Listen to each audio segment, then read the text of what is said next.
Hi guys, Lindsay here with Storybook Family Farm. So, as Mother Nature would have it, the plans for this week keep getting shifted and changed.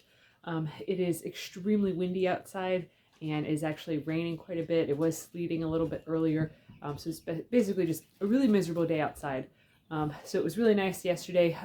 This week is actually Willie's spring break, so it's kind of nice to be able to get to spend some time with him and stuff. So yesterday, him and I actually went fishing for the majority of the day, and it was not good. We didn't even get a single bite, so that was pretty disappointing, but it was really nice to be able to spend so much time outside because we knew that today was going to be kind of rainy, but we didn't really realize that we were going to get inches of rain. So basically everything outside is just nothing but mud on top of mud on top of mud, which is kind of the story of the life here. So it's been very frustrating dealing with so much mud. However, over the weekend, Tracy and I did go and get some supplies from Menards so that way I can actually do the ceiling in here. So I'm going to have him actually help me today to get the ceiling put up because it's just, we can't do anything outside. You know, you can't even enjoy being out there. I'm sure in the background you guys can probably hear the wind chimes outside, but yeah, like out in the, I don't think you guys can see, out in the field across the road there's just nothing but massive puddles opened up because this area is a very wet area. So yeah, that's just what one day of rain does, makes it so there's suddenly streams and creeks and stuff all over the place. Like our driveway looks like a little creek running through it. But anyways, so what we got for the ceiling is I got, almost just tripped over them.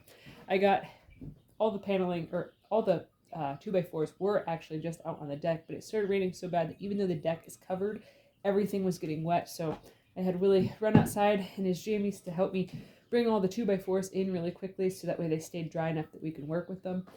So they're just kind of story of my life is everything strewn all over the living room so that way, you know, it's a fun obstacle course while doing renovations. That's what we'll just call it. So we ended up getting a bunch of 2x4s. Originally we were going to just get like 8 2x4s, rip them in half to then make a slightly drop down ceiling, basically to just essentially make furring strips for up here that would go perpendicular to the floor joists upstairs. We were doing that so then that way we could drop the ceiling down just a couple inches to make up the gap at the top for the paneling.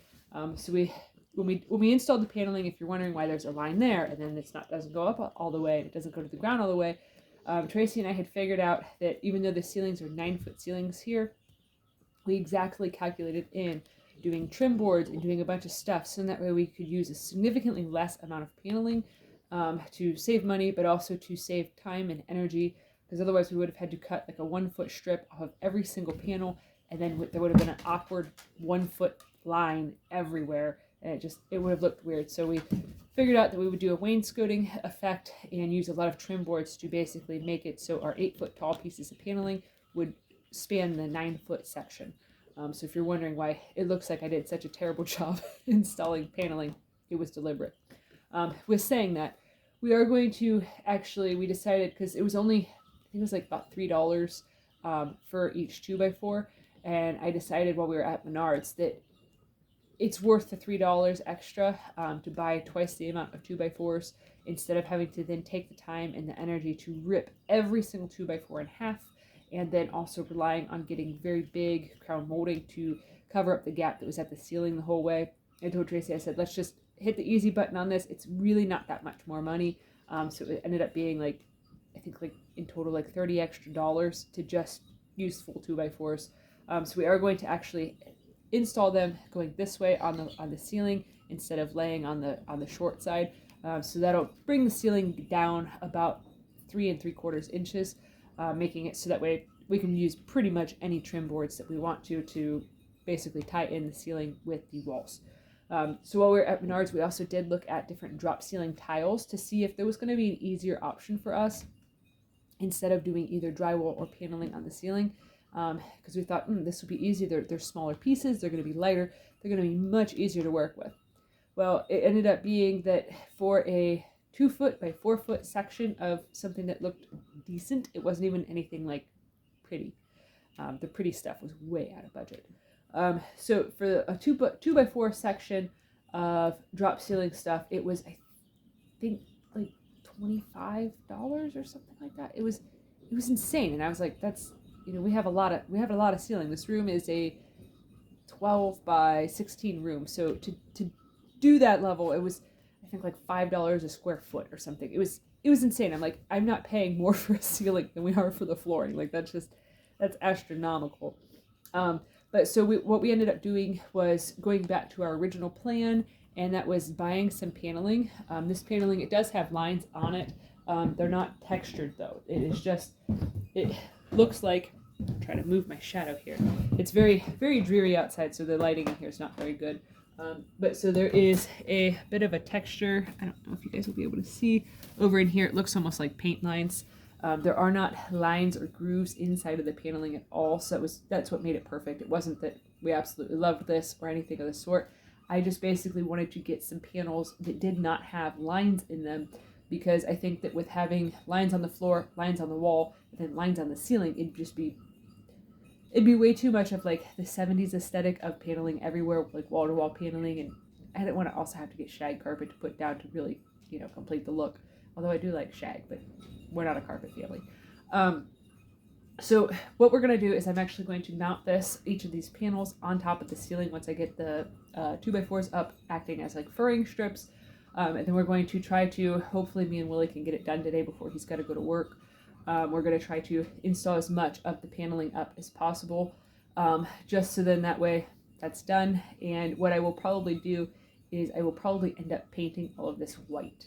And I'm not sure with the lines if I'm going to put decorative trim boards up to try to, cover up the lines in between the panels, or if I'm going to attempt to use like drywall mud, because I know this is not drywall, but you can use the drywall mud to basically work on, I've seen it done on like plywood and things of that nature, and backer board and stuff, to basically give it the same appearance of it being drywall and to smooth things out. So probably what I'm going to do is I'm probably going to end up painting all of this white, and then if I can't use the paint to sort of smooth out any of the gaps and cracks in between the panels, then I will probably resort to using some sort of spackleting or drywall mud to basically smooth it all out.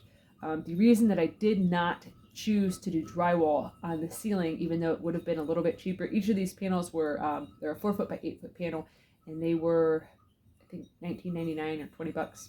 We'll just say 20, it's easier. They were about $20 a sheet. And the drywall at Menards, it's just under $12 a sheet. So it would have been cheaper to go with the drywall, but I have a lot of issues with my shoulders and my neck.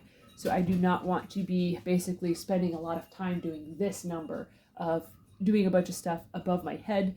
And the drywall is going to be heavier to mount. And also because the house is over 100 years old, things have sagged, things are dipped, things are not perfect, and I was very concerned with drywall that where the ceiling does dip down a little bit, that basically the drywall would just perpetually keep cracking out. So that's actually why we went with the paneling, so that way it can curve a little bit and have a little bit of flex. Now when I do put when I am going to put the 2x4s up on the section that has the biggest bit of a dip to it, which is actually, it is above the doorway there to the dining room. The floor dips down right in there. The ceiling up above dips down because it's all basically resting on the same support down in the basement, which we have jacked it up, but the house does not seem like it wants jacked up anymore. So we have stopped jacking it up so that way we don't damage anything. What I'm going to do with the 2x4s is I'm actually going to use my planer and plane them down as they get closer to the edge over there.